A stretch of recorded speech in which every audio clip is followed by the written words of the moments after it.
I'm happy now. I'm happy. Gemma is back from her operation and in intensive care. For the first time in months, her parents notice a change in her temperature. She's been awake. It's cold. The worst is over for Gemma. Next week she'll hear whether or not the tumour is cancerous. Right. After 4 weeks in hospital, baby Adam is out of intensive care and ready to go home with his parents. Despite all the tests, doctors couldn't track down what caused his breathing problems, but with the help of drugs to stimulate his lungs, he returned to normal. Was that yummy?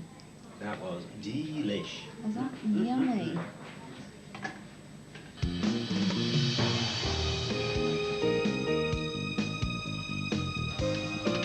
Next week, we meet Samantha Friend, who has juvenile arthritis. Oh, I think that will be me then. Kaylee Rhodes, who was born profoundly deaf, gets a revolutionary new hearing aid. Give me 5. And Kevin learns how to use his leg again. But then I just learned how to lift it like that.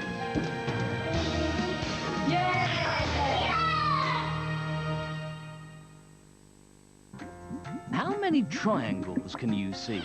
1, 2, 3. This is active learning with Dynamo.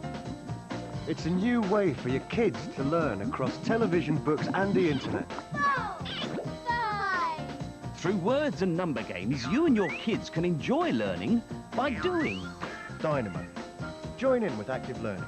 The series starts Saturday, the 3rd of October on BBC Two. On BBC Two in a couple of minutes, Monday night comedy gets underway. Vic and Bob are shooting stars. Loads of fun. These people are wanted to give evidence in the case Neighbour versus Neighbour. This is the stuff that walls are made out. We've lost our right to sleep, we've lost our right to fresh air. She seems to have a complaint about virtually everything. I think it should be demolished. It's a lot of jealousy. Is it a sheer miserable neighbour?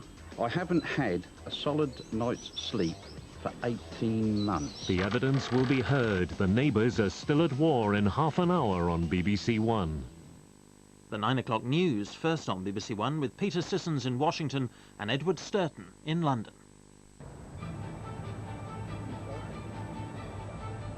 Bill Clinton has begun his personal fight to convince Americans that he should stay in the White House.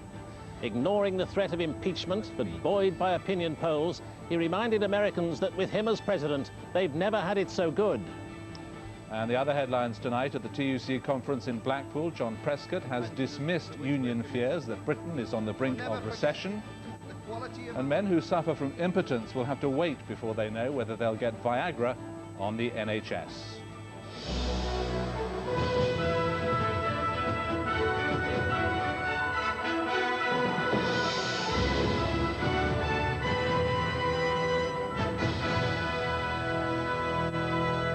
Good evening from Washington at the start of a critical week in Bill Clinton's quest to avoid being driven from office by Kenneth Starr's report into sex and lies at the White House. Here on Capitol Hill, America's lawmakers must decide whether to use against him the ultimate weapon, impeachment, or to settle for some lesser punishment. And there's no sign of much agreement emerging. Congress must make that decision, however, in the knowledge that so far, according to the opinion polls, a majority of the American people want the president to stay. Stephen Sacker reports on the Clinton fight back and the chances of it succeeding. The President and the First Lady left the White House for a day in New York, side by side but not touching. Mrs. Clinton is displaying loyalty, but she is not holding his hand. A meeting on the global economic crisis was a golden opportunity for a president desperate to change the subject. Here was a chance to remind Americans obliquely of the good times they've enjoyed under his stewardship. It is a great irony that we are at a moment of unsurpassed economic strength at a time of such turmoil in the world economy.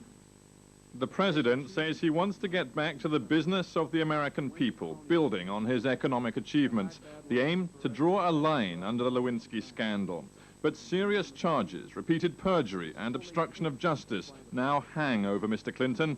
The Republican leader of the House of Representatives says Americans must make a judgment of historic importance. I think this is a very important defining moment about who we are as a people, how we feel about the office of president, what we expect of the office of the president. I think we will be establishing a precedent and a pattern for many, many, many years to come. Many American newspapers have made their decision. USA Today, the only national daily newspaper here, demands resignation. But it's here in the U.S. Congress that the president's fate will be decided. America's politicians are watching public reaction. Support for the president seems to be holding steady. The public seems inclined to favor some sort of formal congressional reprimand for the president rather than impeachment. That's never happened before this century. But I spoke to one member of the all-important House Judiciary Committee who seemed to think impeachment would be too heavy a punishment. Impeachment has nothing to do with punishing the incumbent, even if you'd like to slap the incumbent in the face. Impeachment is about saving the country, saving the Constitution from behavior that is so severe that it threatens our system of government. But other members of the Judiciary Committee are furious with Mr. Clinton. For them, the scandal isn't just about sex, it's about being unfit for office. If we send a signal that, well, if you're the president, you know, you just sort of get a slap on the wrist and you stay in office and everything's fine, you go about your supposedly good works, that's not the message I think we want to send to the next generation. The message we should be sending is, if these things are true, the man should be impeached. Of course, if he had an ounce of discretion, the president would resign. The good news for the White House is simple. The president has not been swept away in a sudden tide of revulsion prompted by the Starr report. But there's plenty of bad news, too. Politicians on all sides are appalled by the extent of the president's lies, and they seem determined to mete out punishment. A bitter fight over impeachment seems inevitable. Stephen Sacker, BBC News, at the White House. As the nation takes sides over the president's misdemeanors, there's been a backlash against him from the leaders of the Southern Baptist Church, the strongly evangelical denomination to which Mr. Clinton himself belongs. Some have appeared on TV calling for his expulsion from the church. But such condemnation, particularly outside Washington, is far from universal. In Mr. Clinton's home state, Arkansas, the weight of the reaction has been positive for the president, as our special correspondent Ben Brown reports from Little Rock, the state capital.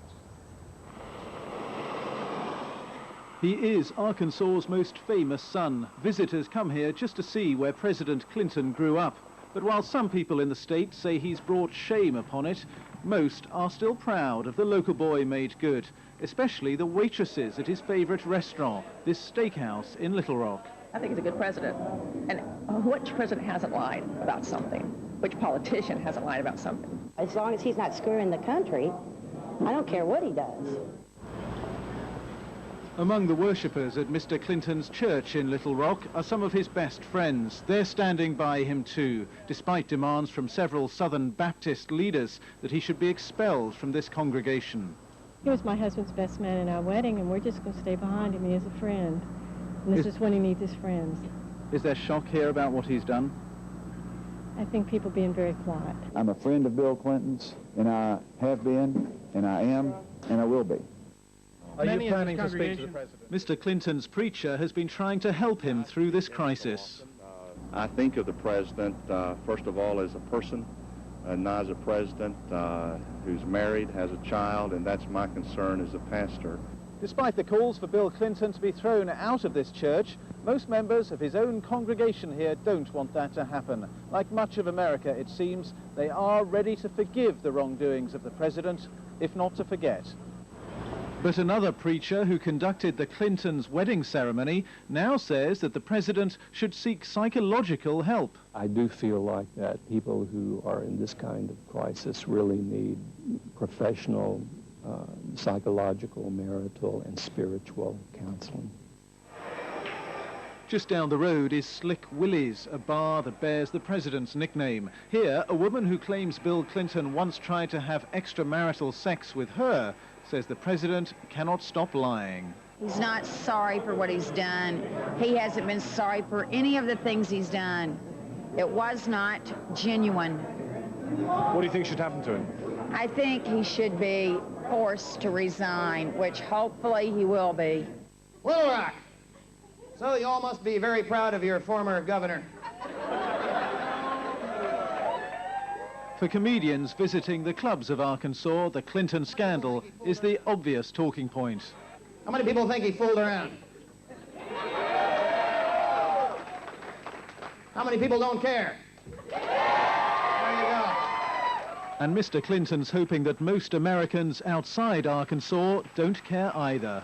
Ben Brown, BBC News, Little Rock. The view from the president's home state as America starts to pass judgment on the human failings of Bill Clinton. From Capitol Hill, for now, back to Ed in London. Fears that the country is on the brink of an economic recession have been dismissed by the Deputy Prime Minister. Speaking at the TUC conference in Blackpool, John Prescott defended the government's economic policy. Earlier, the TUC President John Edmonds launched a scathing attack on bosses who award themselves big pay rises. Union leaders relaxed tonight after an awkward day in their relations with the government. They'd made much noise about economic policy costing Britain and their members dearly. Their friend, the Deputy Prime Minister, a man they trust, had earlier given them a straight economics lesson. Of course, life's not easy, especially in some parts of manufacturing, but it does require us to address the real problems of the economy, and we will continue to strengthen and retain our manufacturing base for now, essentially for the long term. But we should all be careful not to hype or talk ourselves into increasing job losses or say we are within hours of collapsing into recession, which is simply not true. Mr. Prescott didn't get a rapturous reception. Lukewarm applause only, and more blame for ministers and the Bank of England. Quite frankly, the bank and the government will change their views. They will listen to us, but we'd rather it was sooner rather than later. Earlier today, union leaders had gone into rhetoric overdrive on the economy. Ministerial lectures on pay prompted blunt language. A company director who takes a pay rise of 50 grand when the rest of the workforce is getting a few hundred is not part of some general trend. He's a greedy bastard. Tony Stone is a company director. He worked late tonight, he often does. He's a stalwart of the Blackpool Chamber of Commerce and found Mr. Edmonds' remarks offensive, a throwback to the 70s. We are in Blackpool. This is the land of fun. He might have thought that was appropriate. Whilst we're delighted to welcome the conference to Blackpool and very grateful for their support, I think the majority of bosses and directors in Blackpool are in fact struggling and probably working longer hours than they've ever worked before. This conference in Blackpool is illuminating some of the divides in Labour between those in government who want a more hands-off approach to the economy and those in and close to unions who favour a more hands-on approach to help manufacturing industry immediately. Tomorrow, the Governor of the Bank of England addresses the TUC for the first time ever. It will be another economics lecture. Union leaders see him as a symbol of much that they dislike. His reception is uncertain. Stephen Evans, BBC News, Blackpool. The anti-impotence drug Viagra will not be available on the NHS straight away because it's too expensive. The drug will be given its European licence tomorrow, but doctors have been ordered not to prescribe it until more is known about its likely cost. In the United States, Viagra has become the fastest-selling drug in medical history. Ministers here are so worried about the potential cost, they've banned it on the NHS until strict controls can be drawn up. It would be a massive drain on the finances of the National Health Service, and I don't think it would be right for money to go into Viagra or impotence treatment generally at the expense of, say, treating people with cancer.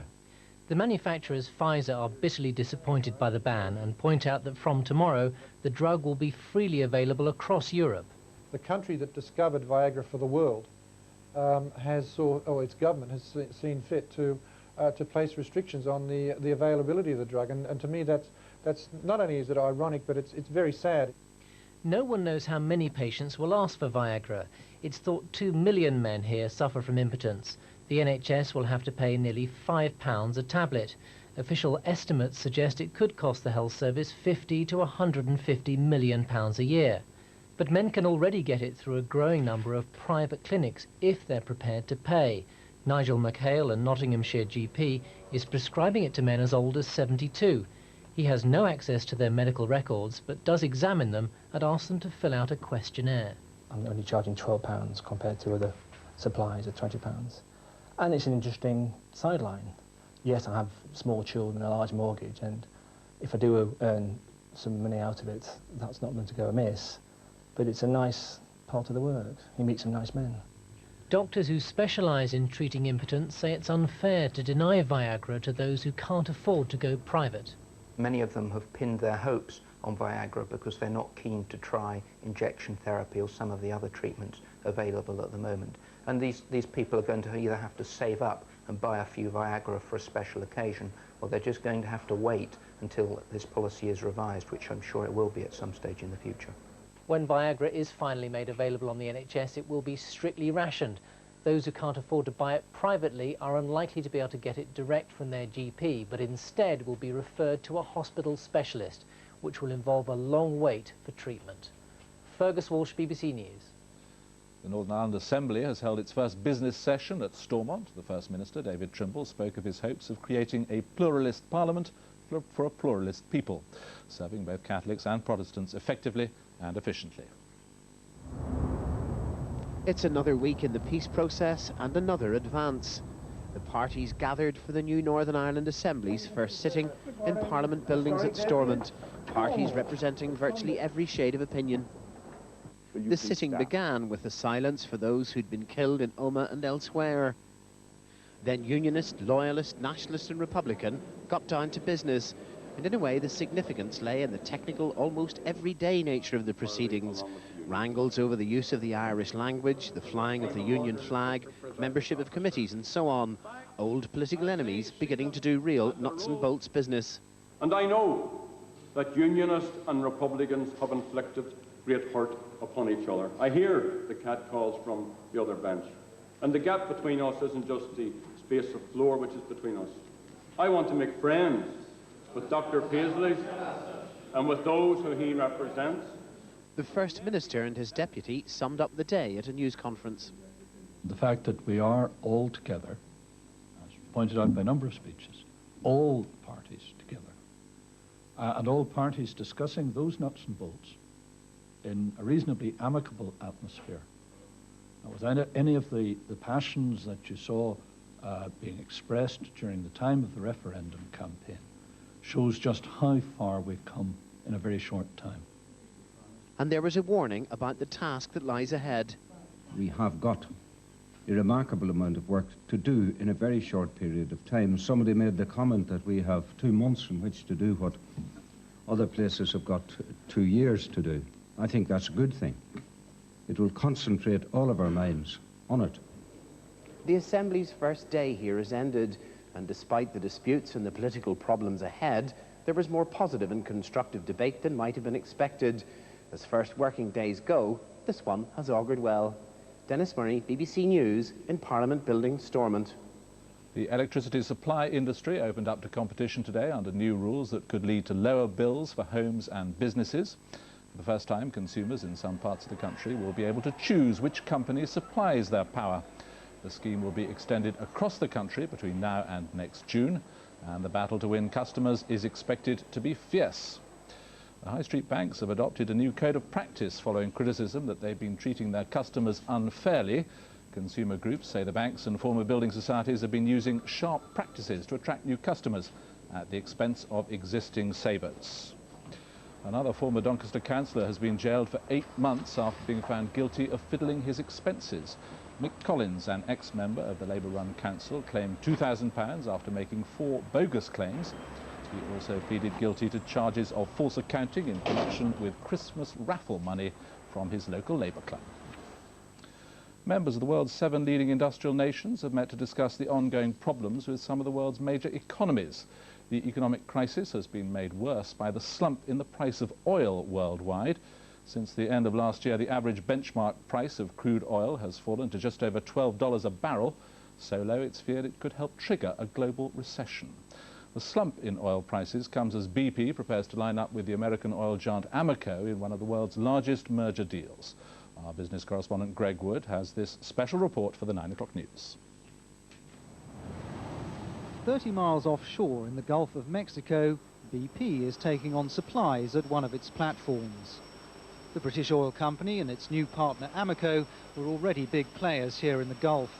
Together, they'll be even better protected against the slump in world oil prices, and they plan to save a lot of money by cutting out duplication. The person charged with making the Amoco merger work is BP's Deputy Chief Executive, Rodney Chase. The low oil price and intense competition in the industry are lending a sense of urgency to his task. The oil price will be wherever it is. We cannot control it. We had better get to work on our costs to make sure that we can operate an efficient company successfully with the margins that we can create. BP is also putting pressure on its suppliers to be more efficient too. It's one of the biggest customers at this shipyard in Houston, Texas, which builds oil platforms. Halliburton, the company which runs the yard, recently underwent a merger of its own. It knows all about the pain of low oil prices. During the last slump in the mid-80s, hundreds of people here lost their jobs. Halliburton's chairman is Dick Cheney, the former US Defense Secretary. He's worried about the impact which the low oil price is having on oil-dependent countries like Russia. That's just one of many. Venezuela, Saudi Arabia, Mexico, Algeria, a lot of very important countries are in fact dependent upon oil and gas prices in terms of their basic revenue, their ability to fulfill their social needs. That's what they do in the world in terms of their economy. And when prices are down as low as they are now, it begins to have significant political ramifications for those countries. But you don't have to venture beyond the shores of the United States to find trouble. This is rural Louisiana. Some of the oil wells here produce as little as 80 gallons a day. Steve Layton runs thousands of wells like this. But the low oil price means he's had to shut hundreds down. It puts producers such as us in a position where they literally have to come out and turn the switch off on a well because it doesn't produce enough oil to pay the cost of the electricity required to bring the oil out of the ground. Over the past 10 years, the United States has enjoyed a period of almost unparalleled prosperity. But here, in the heart of America's deep south, a large section of US industry is already in crisis. Houston, the country's oil capital, has also been one of its fastest growing cities. But BP, which will now be a major employer here, is tempering its optimism with caution. We have to plan our way through a variety of changes. Clearly, growth is much down compared with the last few years, and we have to plan to do a good job both in our earnings and returns, even in a world which is growing more slowly. For a company with the financial resources of BP, the low oil price is no longer such a problem. But for countries just across the Gulf from here in Latin America, it makes the difference between growth and a recession which could spread to the rest of the world. Greg Wood, BBC News, in the Gulf of Mexico. Women who claim to have suffered unpleasant side effects after using hormone replacement therapy are considering legal action against the drug's manufacturers. Campaigners say they've heard from thousands of women who claim that HRT, which is used to treat symptoms of the menopause, has made them ill. Maggie Tuttle and a friend run a helpline for women on hormone replacement therapy who believe they've been harmed by the drug, both while taking it and after they've stopped. When a woman stops taking HRT, her hormones are in a hell of a mess. She's got withdrawal symptoms and she's suffering depression and goodness knows what.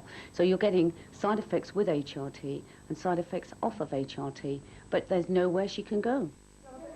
HRT is given to women suffering symptoms of the menopause. It's also increasingly used to protect against osteoporosis, heart disease, even Alzheimer's disease. But HRT has a downside. In particular, it can increase breast cancer. Some women claim additional side effects of using hormones like estrogen, including hair loss or loss of balance. But doctors are cautious about such claims. I see women, perhaps 2 a month, who come to me complaining of hair loss who've never taken HRT. Indeed, they're asking me to give them HRT to try to make their hair better.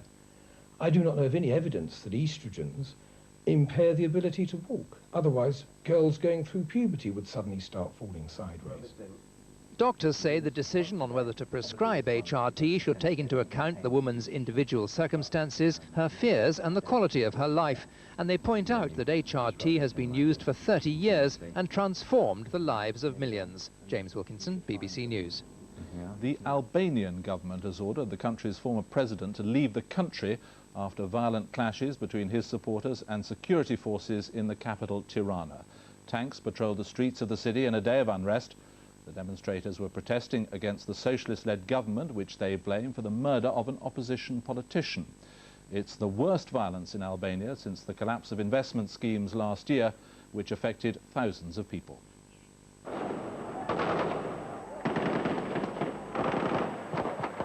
Albania's fragile democracy is on the brink. A mob rampaged through the streets of Tirana after the death of a popular opposition politician. They wanted more than justice for the death of their hero. They wanted to seize power through the barrel of a gun. The rioters began with automatic rifles and then seized tanks, although by the evening the police claimed that the television station and parliament which they'd lost were now back under state control.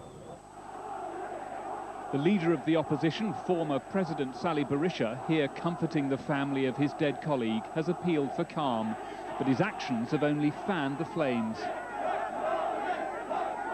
Mr. Berisha's right-wing supporters lost the election last year, but he's now putting the blame for the assassination of his friend on the former communist who won that election, the Prime Minister Fatos Nano. He has committed an historical mistake by organizing such murder in the doors of our party.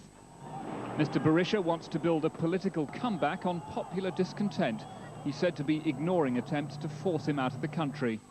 For Albanians who lost all of their money last year in ruinous pyramid investment schemes, capitalism has not worked, and now their other great hope, democracy, looks hard as well. David Loyne, BBC News. And we return now to our main story, President Clinton's continuing battle for survival in the wake of the Starr report. Peter Sissons is in Washington. Peter. Thank you, Ed. Here on Capitol Hill, I'm joined by our World Affairs editor, John Simpson. John, no knockout blow from the Starr report, but can the President draw much comfort from that at this stage? I don't think he can at this stage. The process has started. That's really what's happening here. I was talking to some of the people who are involved in actually going through, you know, those boxes we've been seeing on all the pictures, going through them, seeing what more needs to be published out of those, see what else will make a good case. They're going to decide at some stage, perhaps within a month, perhaps by the second week in October, whether or not there really is a case to impeach the president. And frankly, they've got to decide that there's a case, there's something happening. You can't just ignore the whole legal position. And here in this building, the President has hundreds of enemies, many of them lawyers. They're going to be looking to nail him. They are, but you've got to remember that it might suit the Republican Party much better to have Clinton absolutely fatally wounded, dragging out his last couple of years, less than couple of years, in office, rather than to allow him to force him out, right out, and maybe even create a certain amount of sympathy for the Democrats. They've got on a big presidential election coming up in the year 2000, and they want to make sure that they're going to win it. Do you expect there to be any sort of shortcuts to curtail the nation's agony, as it were? Some sort of plea bargain at some stage? Well, at some stage, the House of Representatives have got to vote on whether to impeach him. That could well come in the autumn of some, or it might come in the beginning of the year of next year. And what seems quite likely now, it's certainly what public opinion at this moment would like, is if somebody steps in, presumably the Republicans, and they say, look, we don't need to go all the way towards impeachment, but we will censor you. It's only been done once in American history, in 1834. It's a savage thing to do to a president, but it's not as savage as driving him out into the wilderness in impeachment. And I think that would satisfy everybody. It means that Clinton can stay and the Republicans can still be the dominant party. John Simpson, thank you. And that's the news here in Washington, D.C., where the leader of the Western world and those determined to exact some political punishment, perhaps the ultimate one, for the Lewinsky sex scandal, seem set for weeks, maybe months of legal struggle. That's all from the 9 o'clock news from Washington and London. Good night.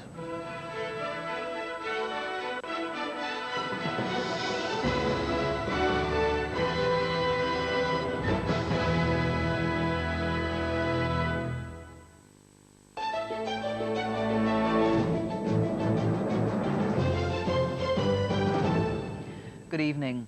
A special service has been held at a school in Wolverhampton in memory of 12-year-old twin girls who were killed in a road accident. They died when a car collided with them as they were out cycling together on Friday evening.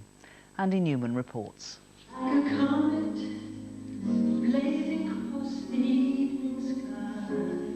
Gone Too Soon by Michael Jackson was the song chosen for this morning's service at Northicote School in Bushbury. It was the first time that pupils in Year 8 had come together to share their grief since the accident on Friday night. Jane and Jodie Scrivens were described as popular and gifted students. In our thoughts, they will never be lost. Because we have something quite precious, don't we? We have some fond and happy memories of two likeable and talented students. This was the scene that confronted the girls' father on Friday night. He was directed to the accident after going out to look for them. A car had collided with the girls' bikes in the darkness. The investigation into the crash is continuing, but the police have confirmed that the girls' bikes were not fitted with lights. Andy Newman at Midlands Today, Wolverhampton. A woman was found dead with a gunshot wound after a fire at her home. The body of the 41-year-old woman, who's not been named, was discovered in the hamlet of Morton near Nosal in Staffordshire. She'd suffered a gunshot wound and a shotgun was found near her body. The police aren't looking for anyone else in connection with the death. Athletes at the Commonwealth Games have been using a device designed here in the Midlands. It's called the Power Breathe and has been described as dumbbells for your diaphragm. Simon Firth discovered there's an unexpected spin-off for another group whose chosen career requires an awful lot of puff too. The City of Birmingham Symphony Orchestra's principal bass tuba is Alan Sinclair. He's been playing the instrument since he was 14 and using the Power Breathe for the last 6 weeks. I found that it certainly increased my lung capacity, which is very important as a tuba player in a symphony orchestra, because one has to play a lot of loud, low stuff, and it definitely has helped me in that. Alan and his colleagues from the brass and woodwind section of the CBSO face their big test next week with a performance of Mahler's Symphony No. 1 under their new principal conductor, Zachary Ormo. That takes place next week, and by next week we'll know whether or not the athletes who've used Power Breathe for Britain at the Commonwealth Games in Kuala Lumpur have struck gold. Simon Firth, Midlands Today, at the CBSO Centre in Birmingham. And that's just about it from the Midlands Today newsroom for today. Our next bulletin is just before 6:30 tomorrow morning on BBC One. In a moment, the weather forecast with David Braine, but from all of us here, for now, a very good night. Hello, good evening to you. For a change, we've had a little bit of sunshine today, and Hastings on the south coast had the best of it with 11 hours of sun. Now, if I mix in the satellite picture, we can see there were other parts of Britain that had a little bit of sunshine. Many of those eastern parts of England, up across the eastern parts of Scotland, saw a few breaks in that cloud through the day. But here's the next system, this thick area of cloud out to the west. That's a weather system that's going to bring rain fairly steadily across Northern Ireland as we move through the next 3 or 4 hours. In fact, already on our radar, we can see that rain pushing into those western coasts of Ireland, and it's going to move quite swiftly over the next 24 hours. Now, before that rain arrives, I think temperatures will fall away in some of the clearer spots, parts of the glens of Scotland, seeing temperatures 3 or 4 degrees. That's close enough for a touch of frost. But where we see the thicker cloud, temperatures holding up quite nicely in double figures. Now then, let's see how that rain progresses. As I mentioned, it's moving pretty quickly. It moves through Northern Ireland and then across into the northwest of England, then drops a little bit further away to the south. So it may be that northeast England gets away with some dry weather, as well as some parts of Scotland, perhaps the southwest of Scotland, just clipping a few spots of rain first thing tomorrow morning. Well, here's the culprit, this system out in the Atlantic. It moves, as I mentioned, quite quickly. It'll move into the near continent. Then the next system comes down out of Scandinavia, and that moves down across the far northern reaches of Scotland. Lots of isobars, means it's going to be quite breezy as well. And then through Thursday, we start to see a new Atlantic system approach from the west. So it's rather unsettled right the way through the week. Now then, a reminder of what's happening for tonight and tomorrow. Well, it's this system that's bringing the rain. It's going to spill its way across many central and southern parts of Britain during the course of the morning. Some heavier bursts in between as well, but some sunshine the further north you are, especially in some of those more sheltered parts of Scotland, away from the north coast, where there'll be plenty of showers and still rather breezy. And once that rain moves out the way, I think we'll see temperatures gradually lift up, 16, 17, maybe 18 degrees for tomorrow afternoon. And then through Wednesday, a very strong, almost gale force, north or northwesterly winds covering much of the northern half of Britain, the best of the sunshine in the south, with more rain steadily moving in from the west by Thursday. Bye for now. 3 months ago, France stood on top of the footballing world. Tomorrow night, a small part of England will try to topple their crown. Blackburn's three musketeers, Davis, Sutton and Gallagher, shoot into action in the UEFA Cup. And Kevin Gallagher. Join Des and the team for Blackburn Rovers versus Olympique Lyonnais. Live European football tomorrow night at 8 on BBC One and BBC Radio 5 Live. He lied. There is no improper relationship. And he lied. The allegations are false. And he lied. I did not have sexual relations with that woman. Now he's admitted. Indeed, I did have a relationship with Miss Lewinsky that was not appropriate. He's begging forgiveness. I let this country down. I don't think there is a fancy way to say that I have sinned. Panorama investigates the shaming of the president in half an hour on BBC One. War over the garden fence. Before that on BBC One, the latest from the front line.